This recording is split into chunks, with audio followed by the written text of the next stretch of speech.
to 35%. And I think if you look at the polls, part of that is just issues of safety, as you know, you're asking about there. And so my research indicates that there are two groups of people who benefit the most from owning guns. Basically, women and the elderly, people who are relatively weaker physically. The presence of a gun represents a much relatively bigger change for a woman's ability to go and defend herself. And people who are most likely to be victims of violent crime. That overwhelmingly tends to be poor blacks who live in high crime urban areas. My research finds that police are extremely important. I think the single most important factor. But if you go and look at surveys of police, they themselves realize that they virtually always arrive on the crime scene after the crime's already been committed. And the question is, what do you advise people to do when they're having to confront criminals by themselves? And I think if you look at the polls, this issue of safety that you're raising is extremely important, and it's driving a lot of the change that's going on. But crime levels, violent crime levels, are near record lows. Yet many Americans believe that crime rates are on the rise. This from Pew. Right. The article states that why public views on crime have grown more dire is unclear. Many blame it on the nature of news coverage, reality TV, and political rhetoric. Whatever the cause, this trend is not without consequence. Those who say that crime is rising are the most opposed to gun control. Just 45% want to see gun laws made more strict, compared with 53% of those who see crime rates as unchanged or dropping. Why is that? Well, I mean, I think you're right about the media coverage on this. I think it drives a lot of people's perceptions. It drives people's perceptions about the costs and benefits of guns, too. I mean, if you constantly hear about bad stories on the news and never hear about the benefits from guns, people are going to, they get their information a lot from the news. They're going to think guns are more dangerous than a benefit that's going to be there. But so I completely agree that people have this disconnect. You look at some of the other claims, like what the Bloomberg people pushed in terms of increased mass shootings, you know, in schools and things like that. People, those have been falling. Deaths from school shootings are about 1/2 the rate now that they were in the early 1990s.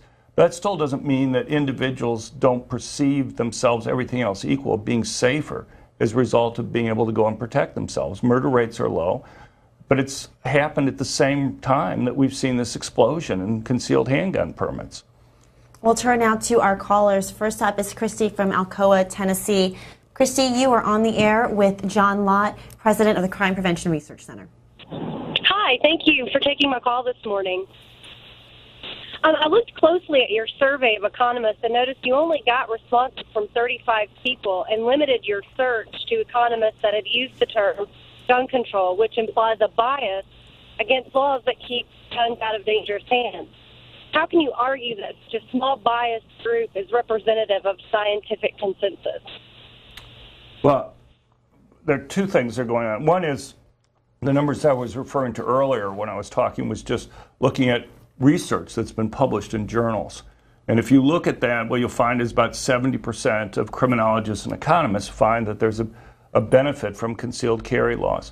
What the caller is referring to there is we also did a survey of all the economists who have published in peer-reviewed economic articles on firearms in general, not just gun control, over the last 15 years. And what we found is that about 83% of them think that permanent concealed handguns reduce violent crime. Higher percentage finds that on net you see reductions in violent crime from people owning guns. The guns are more frequently used to protect people than used in commission crime and some other issues. But there are 50 economists who have written in peer-reviewed journals over that same period of time. So it's a small group of people. At least got a 70% response rate from those individuals. Some other surveys of academics have gotten like 30% response rates. So, look, my own belief is the best way to look at this is to actually look at the peer-reviewed articles that are published and count them up. But whether you look at the peer-reviewed articles or you go and survey the people who have written the peer-review articles, you get pretty similar results. Our next caller is Alexander from Miami, Florida. Alexander, you own a gun, according to the information on my screen. Is that right? Yes, I do. In fact, an assault rifle. And I had been reluctant to buy one, but bought one because my friends told me it was going to be a good investment. I had no idea how good it was going to be. In '96, I had a home invasion, and if I had confronted the assailant With a handgun, I'd be dead right now. With an assault rifle, we actually got into a scuffle, and the fact that it was an assault rifle permitted me to retake control of the gun and ended up having to kill him. All right, Alexander. I'm sorry he had to go and deal with that type of attack in their home. I mean, that's probably a lot of people's worst fear about what can happen. You know, the question becomes, what's the safest course of action for people to take when they're confronted by a criminal? What you find consistently, if you look at the National Crime Victimization Survey, which has surveyed about 100,000 people a year for over 30 years, is that having a gun is by far the safest course of action. And it's particularly true for women. Women who behave passively are about 2.4 times more likely to be seriously injured in a confrontation with a criminal than a woman who has a gun. What do we know about the demographics of gun ownership?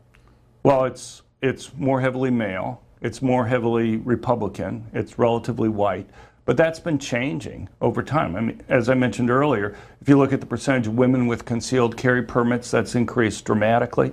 And also blacks have started to increase. And I think that's great, because the people who, basically it's the most vulnerable people in our society who benefit the most from owning guns. One of the problems that we have, though, is that we have all these taxes and fees on people being able to go and get guns. So next door in Maryland, in order to register and license a handgun, it costs $300 to go through the process. In Illinois, in order to go through the process of getting a concealed handgun permit, it's like $600. Not including the cost of the actual gun. Right, not even including the cost of the gun. And the question is, who do you stop from being able to go and get a gun for protection? It's not suburban white males who are stopped from doing that. It's basically the people who are most likely to be victims of violent crime, poor blacks who live in these high crime urban areas. You know, in Colorado, for example, where they passed the controversial gun control bill in 2013, the Republicans in the state legislature there put up an amendment that would exempt people below the poverty level from having to pay fees for being able to go through the transfer process there. With just two exceptions, all the Democrats voted against exempting people below the poverty level from having to pay those taxes. And so I think a lot of what's going on in terms of the gun control regulations that you have specifically prevent poor people, particularly poor minorities, from being able to go and get guns for protection. And I think as you begin to see that, you'll see more increases in blacks and others owning guns. Next up is Al from Westport, Connecticut calling. Al, go ahead. You're on the air. Thank you very much. First, Dr. Lott, I want to say hello. You were a professor of mine at Wharton about 22 years ago. Oh, that's neat. Nice to see you. I guess I had a question on recent electoral changes. The last several years, both at the state level and at Congress, you've had many, purple jurisdiction Democrats lose their seats to Republicans. I suppose the Republicans who win those elections tend to be on the gun rights side of the issue, but we know that to get things done in this country, you need both parties to agree. So has there been a paradoxical challenge to the gun rights cause by having more of the moderate Democrats lose their seats across the country, whether at the state level or the federal level? Right. That's a good question. I think there's differences between federal and state. When you're talking about the vast majority of states, when you look at gun control bills that are coming up, you see a very similar voting record between Republicans and a lot of Democrats that are there. That's not true in some of the states like California and New Jersey and New York and Maryland, which are very heavily Democrat. There you pretty much see uniformity among Democrats. But in the vast majority of other states, there's not the gap at the local level anyway between Republicans and Democrats on gun issues. When you look at liberalizing concealed carry laws or stand your ground or other types of laws, you often saw a lot of unanimity between Democrats and Republicans. At the federal level, obviously things are very polarized. And I think the point that you raise is exemplified by the last election. The relatively few kind of pro-self-defense Democrats that you had there, many of them were defeated in the last election. So you're not going to see across the aisle support that you would have seen even a few years ago in Congress. John Lott, how do you think this issue is going to play in the 2016 presidential campaign. This article in The Hill mentions that Hillary's White House bid is energizing gun control supporters. We can get rid of this ad here. The story says that Clinton, who is the frontrunner for the Democratic nomination, has been a staunch advocate of gun control proposals, such as expanding background checks and banning assault weapons. Last summer, she ripped groups that oppose those ideas as out of step with public opinion. She said that we cannot let a minority of people, and that's what it is, minority of people, hold a viewpoint that terrorizes the majority of people. What do you think about her comments? Well, I have no doubt that gun control is going to be a major issue. Bloomberg is spending hundreds of millions of dollars on it. You have Soros, President Obama's putting resources into it. It's going to be an issue. You mentioned these expanded background checks that are there. You know, I think that's a real issue that is going to be raised here. You know, you look at support for background checks generally, you'll get 80, 90% in polls. So if you look at these expanded background checks, the support is much lower. And I think there are reasons for that. I think we were talking earlier about the costs of transferring guns. My own belief is one of the main reasons why gun control advocates push this rule is just to make it costly for people to get guns. And in Washington State, it's like $60 to go through an FFL to transfer a gun. In D.C. here, it's over $200 to go and do that. Who are you stopping from being able to get guns as a result of that? And the problem is the current background check system is a mess. When President Obama goes and says that 2 million prohibited people have been prevented from buying guns because of background checks, that's simply incorrect. What he means to say is that there have been 2 million initial denials. I'll just give you an example. The late Senator Ted Kennedy, I don't know if you remember, but he was stopped 5 times for being on the no-fly list. I assume we wouldn't count that as 5 times we stopped a terrorist from flying, right? But that's the way they're counting it when they count these prohibited people. And, you know, it's one thing to say we stopped somebody with the similar name to a felon.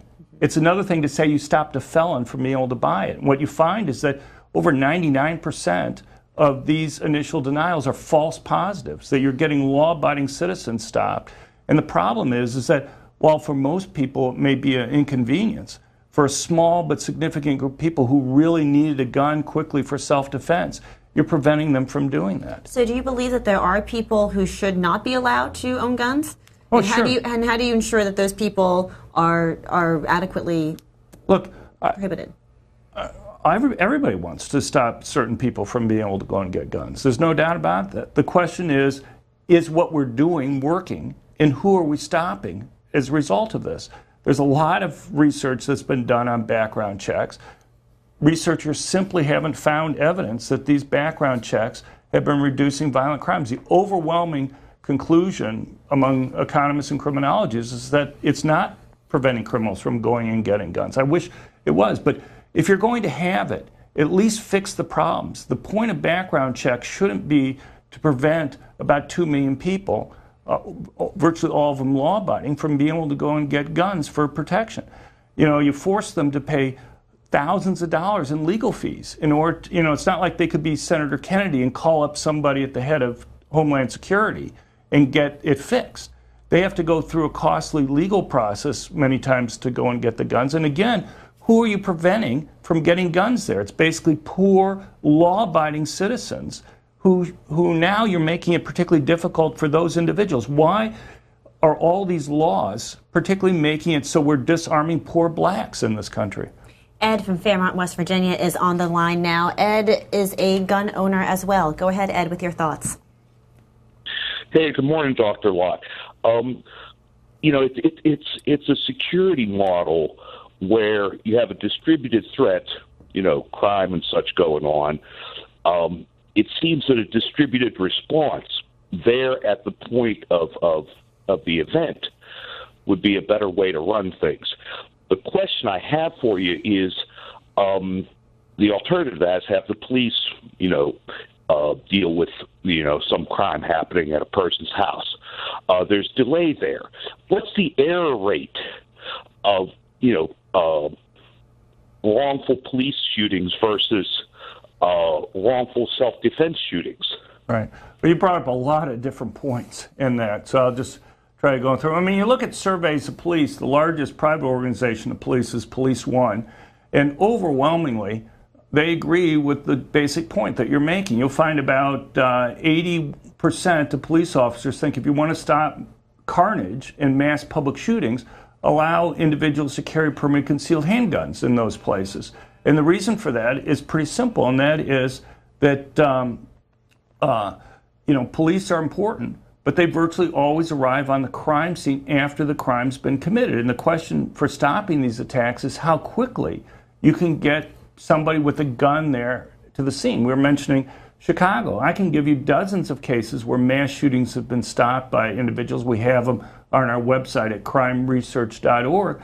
But, generally, what you have to ask yourself is, since at least 1950, with just two exceptions, every single one of the mass public shootings in the United States have taken place where guns are banned. And at some point, people have to realize these things aren't by coincidence. If you look at, just this last year, you have the Santa Barbara killer. If you go and read his 141-page manifesto, what you'll find is that he explicitly talks about where to go and attack based upon whether people can defend themselves with guns.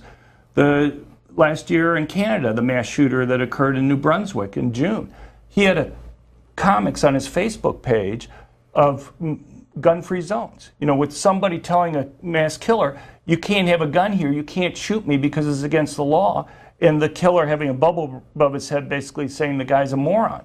But it's these killers are consciously thinking about whether they can kill a lot of people before they get stopped. We have time for just a few more callers now. Next up is Reed from Union, Washington on the line. Reed, go ahead, you're on the air. Hi, good morning, and thanks for taking the call, and thanks for C-SPAN. And I have a couple quick points, and then I'll get off the line. One is that I think philosophically, without a Second Amendment, it's hard to understand why people on the left would think they have a First Amendment.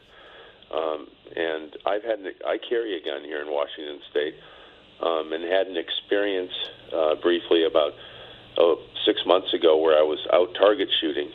Someone approached in a car and tried to approach me, and then came back in a sneaky way through the woods to approach me. So the point is, I knew I was going to be robbed and possibly killed, but because I not only had guns on the scene, but I had a gun in my vest, and I made it known, nothing happened. So I'm very much a Second Amendment person, but also I keep my guns in a safe. I'm responsible. I'm a target shooter by sport, but I'd even incorporate something like, it's not on the market, but hypothetically, a little camera that had a microphone you could stick on the side of your gun, so God forbid you had to draw it, it would record what was going on. So I very much support the Second Amendment and the NRA. Thank you. All right, that was Reed from Union, Washington. Our last caller is James from Altamont, New York. James, you are on the air. Yes, good morning. How's everybody doing this morning? Fine, thanks. Okay, it's funny. Back when I owned guns, it was all about hunting and target practicing, and the whole discussion this morning has been about defending yourself, being killed or killing somebody else. America does, compared to other countries, have a very high propensity in wanting to kill each other. It's fascinating to me. And my question to you is, police officers are trained to shoot at center mass. Why aren't they trained to maim or wound? Is it because a dead person is worth less money in a lawsuit than a wounded person that survives? Is that the reason why they unload their gun on center mass? Thank you very much. All right, that was James from Altamont, New York. Your final thoughts, John Lott. Well, there are a lot of points raised in that one question. The reason why police officers shoot center mass is it's hard to hit people, when they're moving.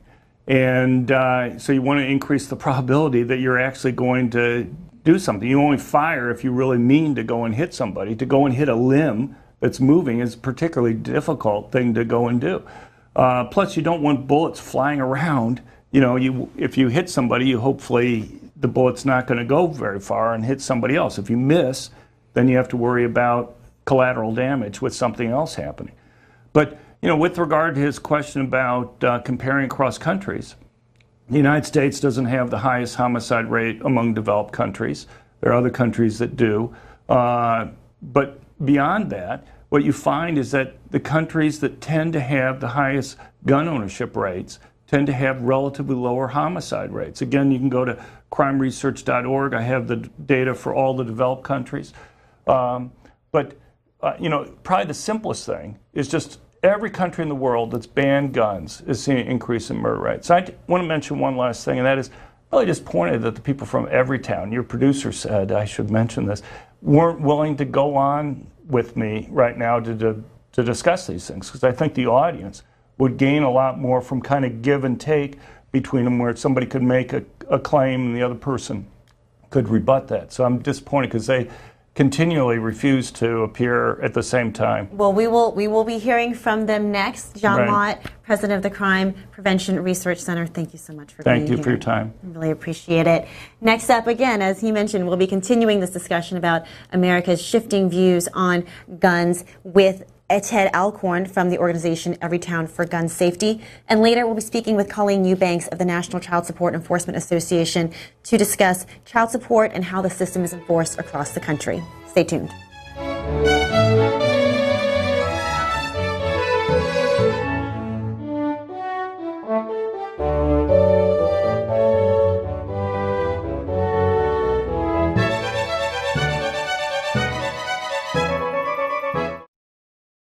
In 2003, New York Times reporter Judith Miller wrote several stories on the lead-up to the invasion of Iraq and weapons of mass destruction. In an effort to reveal her source, Vice President Cheney's chief of staff, Scooter Libby, she was found in contempt of court and imprisoned in a federal jail for 85 days. Sunday on Q&A, she talks about her time in jail, as well as her new book, The Story, A Reporter's Journey.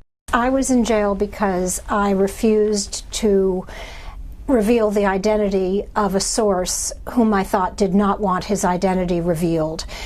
In our business, as you know, Brian, protecting sources is the life's blood of independent journalism. And I really felt that unless the people that I routinely spoke to, who had access to classified information, unless they could trust me to protect them, my sources would dry up. And eventually I'd just be writing what the government wanted you to write. And so I felt this was a question of principle, that I didn't really have much choice. Sunday night at 8 Eastern and Pacific on C-SPAN's Q&A. Washington Journal continues. We are discussing America's shifting views on gun safety and gun rights. We are continuing our discussion with Ted Alcorn from the organization Everytown for Gun Safety. He is the group's research director. He is joining us from New York. Ted Alcorn, thank you so much for being here. Thanks for having me. So I will start with you the same way that I started with our previous guest, John Lott, who was in favor of expanding gun rights, and that is with this Pew Research Center poll that shows that for the first time, more Americans say that protecting gun rights is more important than controlling gun ownership. You can see the chart here shows that the number of Americans who support controlling gun ownership has fallen to 46% from 57% in the early 1990s, while the percentage of Americans who believe that it's important to protect the right of Americans to own guns has increased from just 34% in the early 1990s to a majority today. Can you tell us a little bit what might be driving these shifting views? Well, we've done a lot of polling ourselves, and we find exactly the same thing. But the way that this poll is construed kind of misses the point, because there's really nothing mutually incompatible with gun rights and keeping guns out of the hands of dangerous criminals. And the way that this question is worded really sets it up as a false dichotomy. And when you ask Americans if they think that we can preserve Second Amendment rights of law-abiding citizens while keeping guns out of the hands of felons and the mentally ill, many of them agree that that's a possible and important thing for us to do. The poll also shows that the Americans who believe that crime rates are rising are also those who are most likely to believe that expanding gun rights is important. Can you talk a little bit about the relationship between crime rates and gun ownership? Yeah, it's an unfortunate reality that gun violence, especially in America, although it's fallen since the 1990s, is still extremely high compared to other comparable nations across the world. Compared to a culturally similar country like the United Kingdom, there are 40 times more gun homicides in the United States when controlling for the population. And for the last 10 years, although gun violence, as I said, has been reduced since the 1990s, there's been very little decline since then. So Americans are rightly concerned about the grave rates of gun violence in this country. And what's fortunate is that an increasing body of research suggests that strong laws that are enforced effectively can keep guns out of the hands of dangerous people. And when we look at the passage of laws across the country to prevent felons, domestic abusers from buying guns, and to keep guns out of those situations, we see a lot of progress across the country. So can you describe what some of those strong laws are that you are speaking of? What are some of the measures you guys feel need to be put in place? Well, the scientific consensus that's out there really suggests that the cornerstone of public safety when it comes to firearms is a strong background check system. This is the simple system that every law-abiding gun owner uses when they obtain a firearm to run a quick 90-second background check at the point of sale to ensure that they don't fall into one of the categories of prohibited people who are barred from having firearms as a result of their criminal history. So this is an essential part of the gun safety system in the United States, and it's blocked over 2.3 million gun sales to people who fall into those categories since it was begun in 1998. There's also strong evidence that guns that keep guns out of the hands of domestic abusers are very important because a disproportionate share of women who are harmed in the United States and are killed with firearms and are killed by intimate partners. But state laws that prevent these people from possessing firearms, require them to surrender their firearms when they become prohibited, are associated with reductions in that rate of gun violence. So those are a couple of the top priorities of Everytown in terms of supporting those laws across the country. We will take your phone calls on this topic as well. We're switching up the phone lines for this segment still divided by region. You can call us at 202-748-8000 if you are in the Eastern or Central time zones. Mountain Pacific time zones can call us at 202-748-8001. If you are a gun owner, you can dial in at 202-748-8002. You can find us on social media as well. We're on Twitter at C-SPAN WJ, on Facebook at facebook.com/C-SPAN, and you can send us an email at journal@c-span.org. We'll get right into our first caller for Ted Alcorn, and that is Tracy calling from Fairfax, Virginia. Tracy, you are on the air. Yeah, I guess my first comment is I think it's quite telling that the people that are opposed to gun rights refuse to appear on screen with Dr. Lott or with other economists or criminologists whose research has shown that expanding gun rights is strongly correlated with falling crime rates and with reductions in violent crime. And I guess the question I would have is, why is that? Why are those on that side of the issue so afraid of honest debate on screen or at least on radio or at the same? It's just across the board. They absolutely refuse to have any direct interaction with knowledgeable people. Ted Alcorn, your response. Well, I think, one of the realities of today is that we live in a moment when gun rights in the United States have an unprecedented level of protection. The Supreme Court decision, District of Columbia versus Heller, in that, one of our country's originalists, Justice Scalia, endorsed the individual right to own and possess a firearm, and rightly pointed out that there's nothing incompatible with expanded gun rights and the reasonable laws that we have to keep guns out of the hands of dangerous people. And Everytown is committed to an evidence-based approach. We speak with criminologists, legislators across the country, and we welcome debate. In fact, we're thrilled that there's an increased amount of research in this area and an increased amount of conversation about what laws are effective to keeping guns out of the hands of felons and domestic abusers. So, when there's a credible scientist, somebody who wants to have a real constructive conversation about this, we're going to be there. But, folks who seek to minimize the issue of gun violence, the grave issue of gun violence in this country, or to draw attention away from the real issues to themselves, or, that's not a conversation that I think it's productive to be a part of. Ted Alcorn, can you tell us very quickly a little bit about your organization, Everytown for Gun Safety? Yeah, Everytown for Gun Safety is, it's a movement of mayors, moms, and millions of Americans committed to reducing gun violence in this country. And we've worked in Washington, but we're also working across the country in states where information about gun violence, making this problem better understood, and to disseminating solutions that law enforcement, that mayors, and that communities can be a part of to reduce the rates of gun violence in this country, to increase responsible practices by gun owners, including safe storage, where those can hopefully save lives and reduce some of the tragedies that we see otherwise every day. Our next caller is Rachel from Forney, Texas. Rachel, you are on the air. Yes, back when George Bush was governor of Texas, he got credit because he brought down crime, and one of the ways he did it was if you had a gun, they had like a gun roundup. If you bring in a gun, you got paid for it. They pay you for the gun. And no one ever, NRA or anyone, ever commented on that. And I noticed here lately, when I watch the news, there's a child that gets hold of a gun, and it goes off, and one of the kids gets killed. I like to know if y'all have a percentage of how many children has been killed just from them being able to get a hold of it because the parents does not put the guns up away from the children.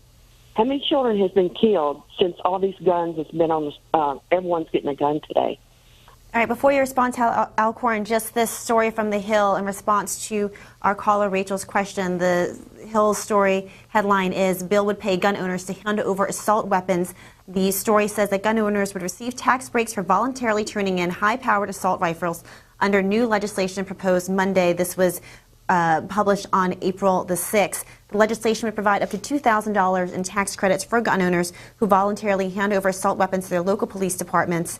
The assault weapons legislation comes in response to the horrific mass shooting at Sandy Hook Elementary School in Newtown, Connecticut, Dolores' home state.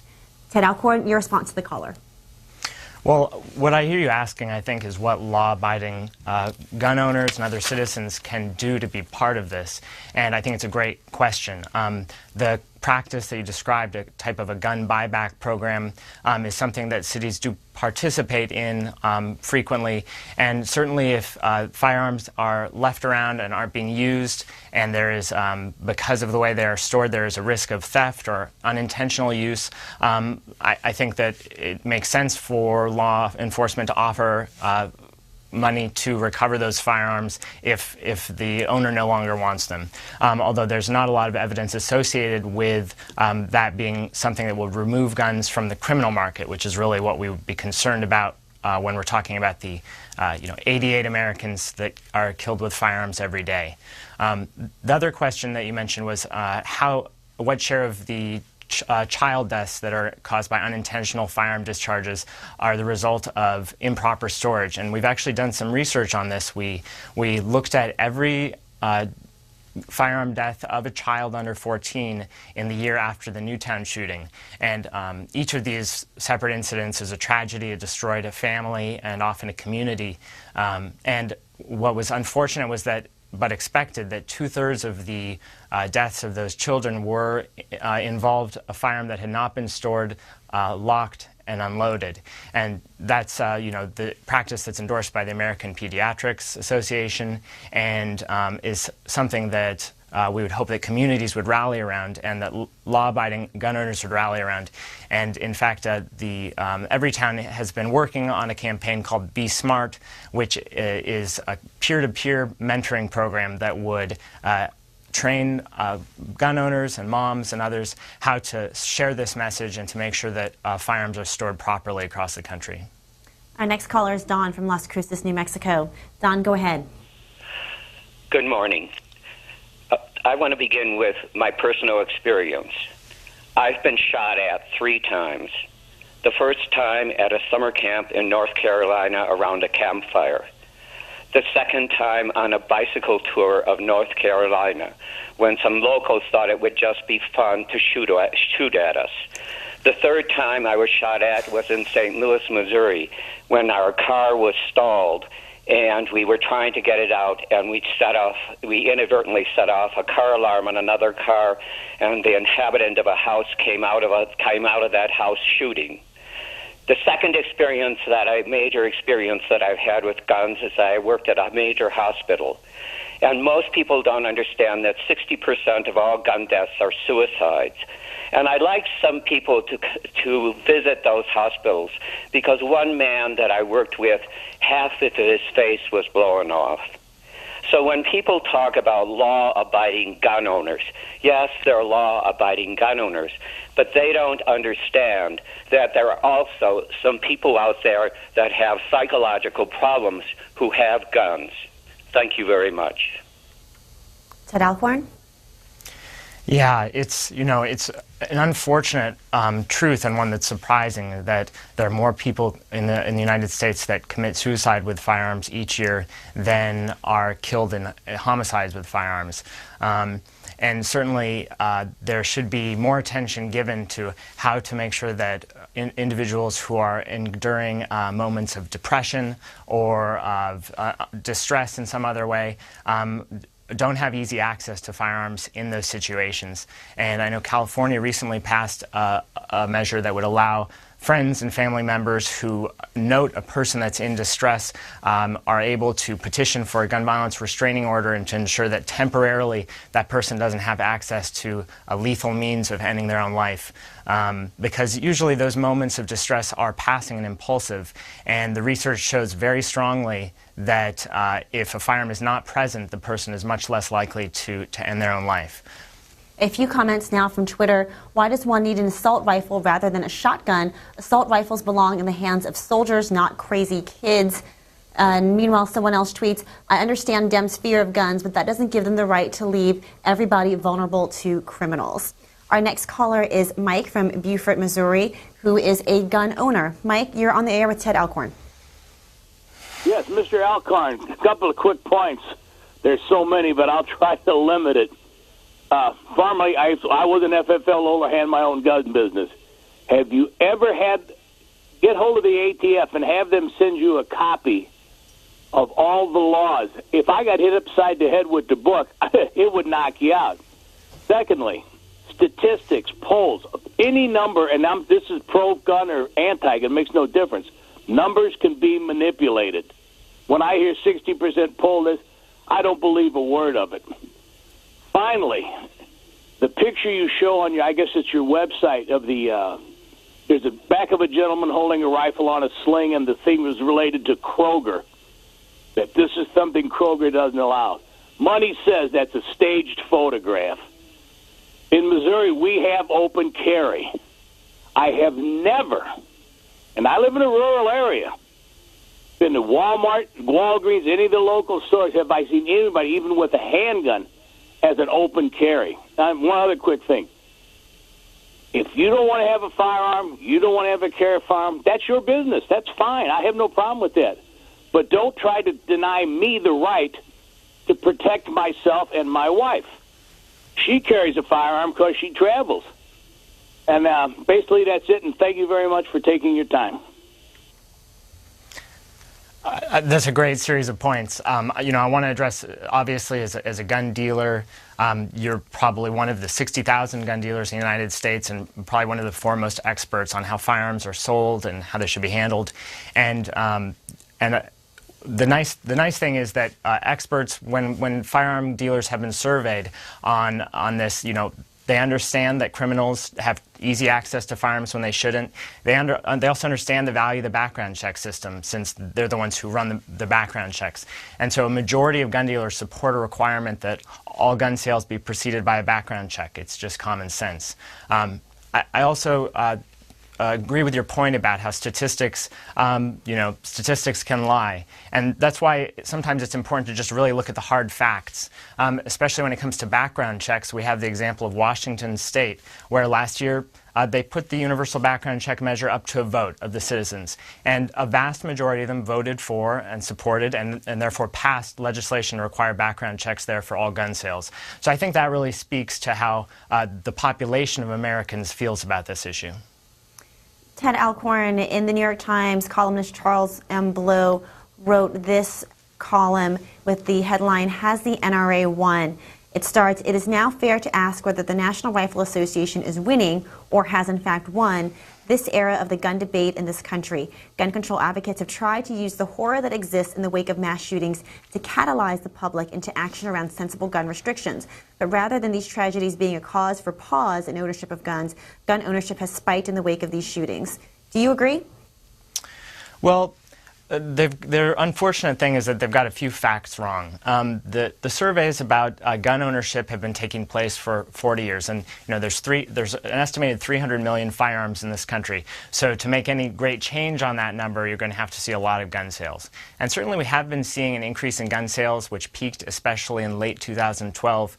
But the surveys are very consistent in showing actually a slight decline in firearms ownership over this time. It has to do with changing demographics, a move to cities, and reduced interest in hunting. So we have a small group of Americans who are, hobbyists, collectors of firearms that are continuing to buy a lot of firearms. But in many households, there are fewer households today that have firearms in them than there were 30 years ago. The other point that I think the NRA, that the New York Times misconstrues here, is that that there is a false dichotomy, I guess, between endorsing these evidence-based measures that I've been talking about and support for the rights of law-abiding citizens to have guns. The NRA has done a great job ensuring that the gun rights of Americans are protected, and I don't see anything mutually incompatible with that and the work that Everytown is doing to keep guns out of the hands of dangerous people. So it's not about having sides that win or lose. Now, when it actually comes to where the policies are and where the policies are being argued, that's when we take a little bit of issue with what the NRA leadership has, the positions they've staked out, which can be very extreme.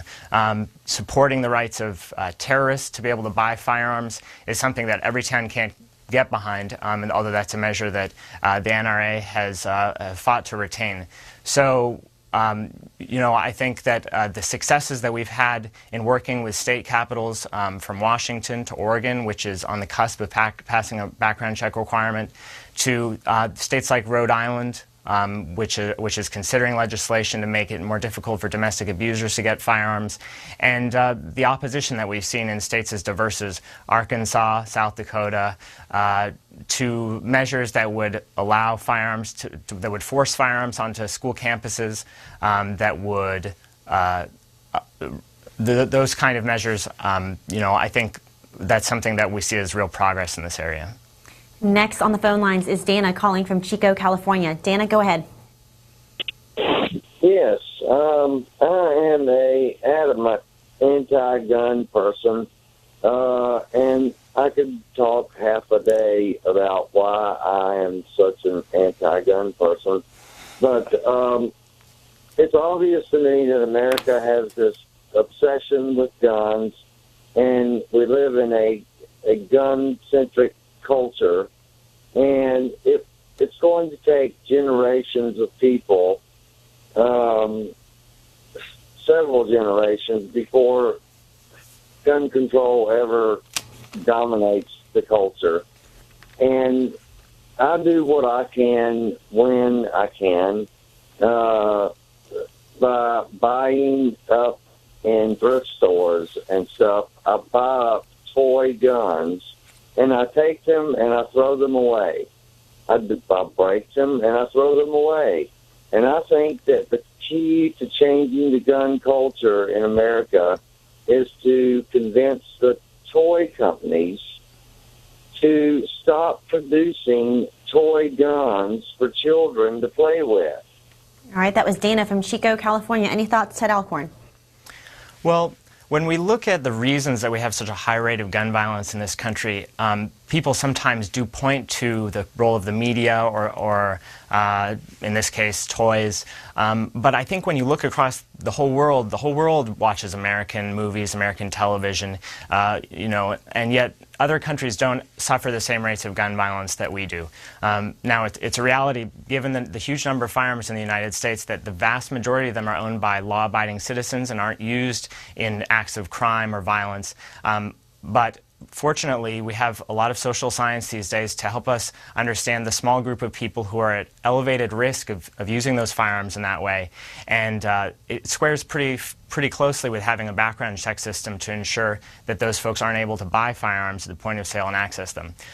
So strengthening those laws and ensuring that firearms don't fall into the dangerous hands of a few is really something where I think we can see a lot of progress. And I would ask you to discard a little bit of your apathy, I guess, about this issue, because I think that we will be seeing reductions in gun violence in the future. Next up is Michael. He is a gun owner from Comanche, Texas. Michael, you were on the air. Hi, how are y'all today? Good. What are your thoughts? Well, the man, I think he called in from Missouri, the one that was he had been a registered gun shop, had his FFL. He pretty much put out there about everything that I wanted to say, but I did want to add a couple of things. We keep going over this again and again, and we keep talking about it. It's in the Constitution, that to be able to bear arms, and it's for a reason that was put in there, but that never seems to be brought up about. Why that amendment is in the Constitution.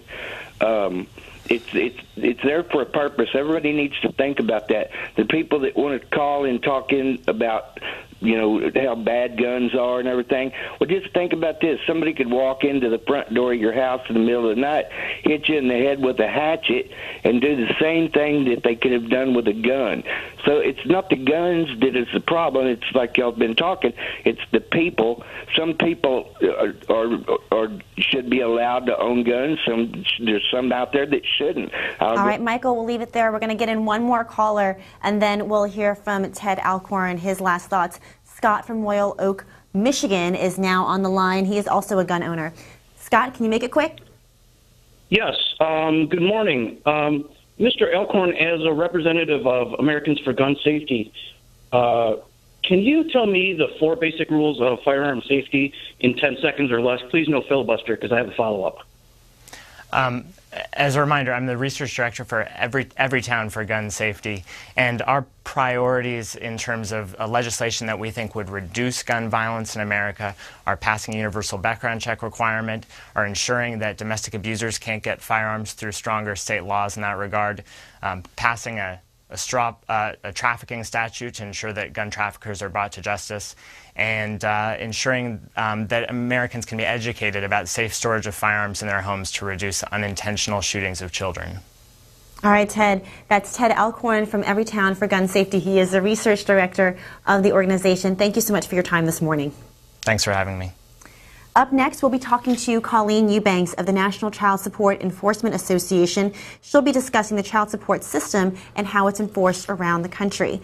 And later, we'll have on USA Today White House reporter Greg Cordy on his analysis of President Obama's use of executive action, what form it takes, and how those actions are increasing in pace.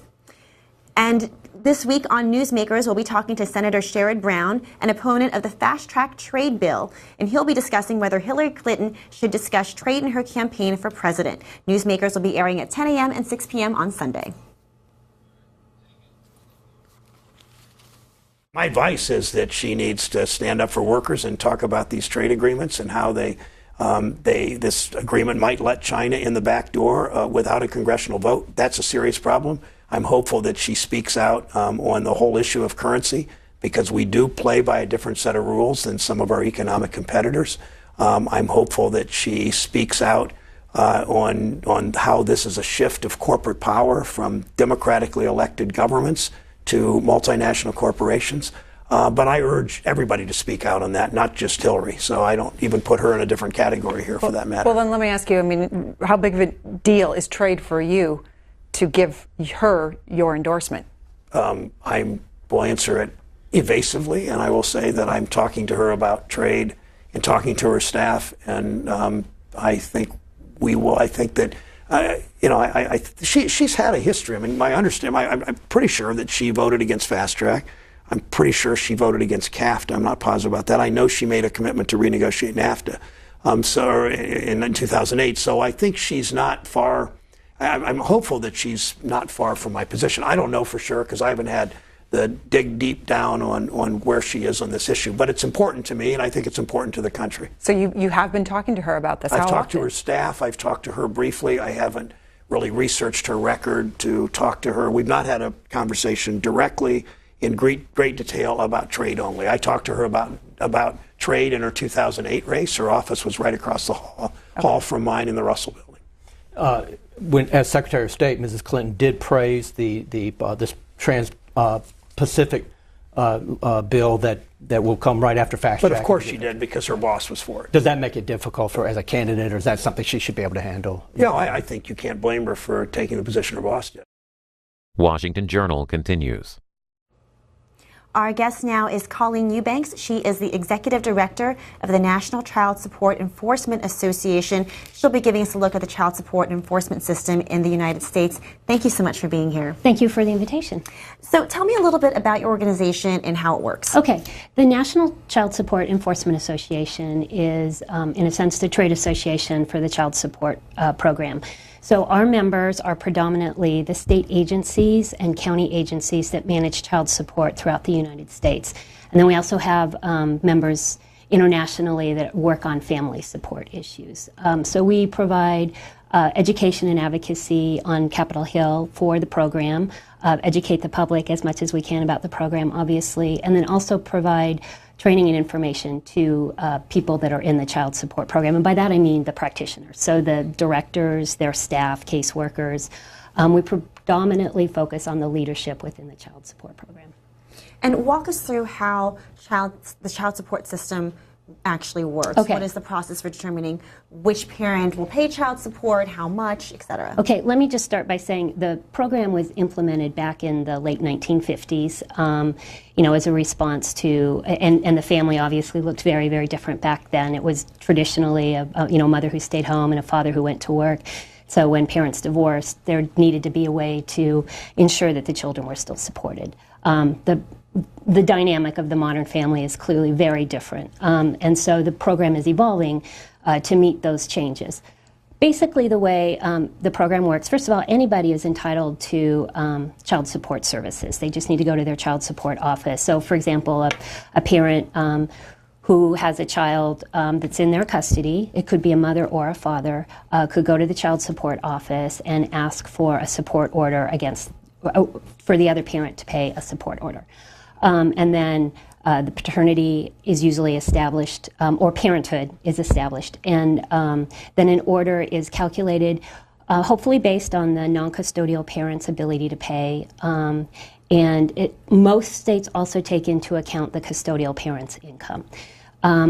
If a child is in a family that's receiving public assistance, they are required to have a child support order placed within the child support program, or we call it the 4D program because it was set up by the Section 4D of the Social Security Act.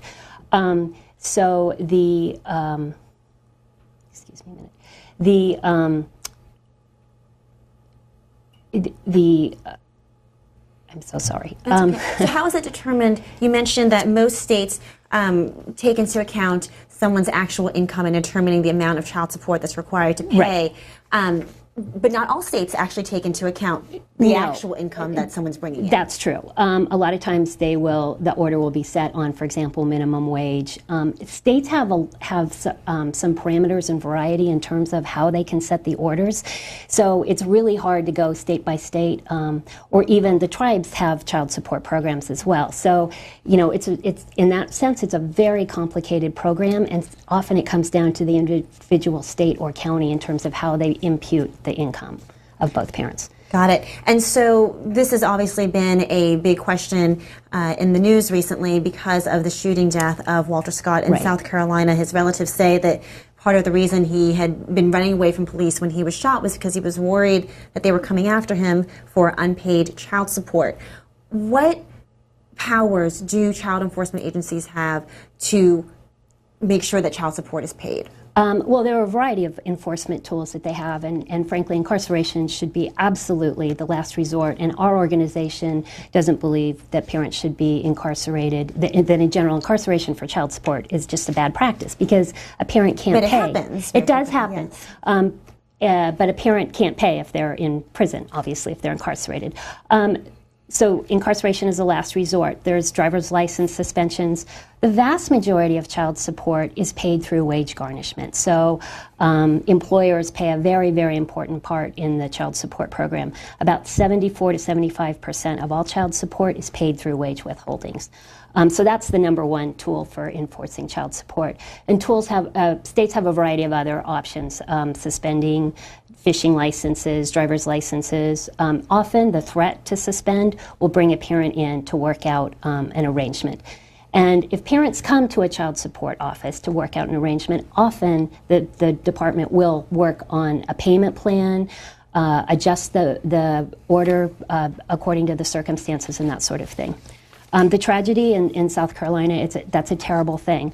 One of the things, though, that's happened there is the child support program actually has requested that the judiciary change the rule on that, and so that a bench warrant isn't put out for a parent in those cases. So in that situation, well, obviously it's been pointed back to the child support program, and I understand he was incarcerated before for failure to pay child support. That also has to do with the judicial system in the state. And that's why, in general, the program, it's a federal-state partnership, and the states have a lot of leeway in terms of how they implement the program.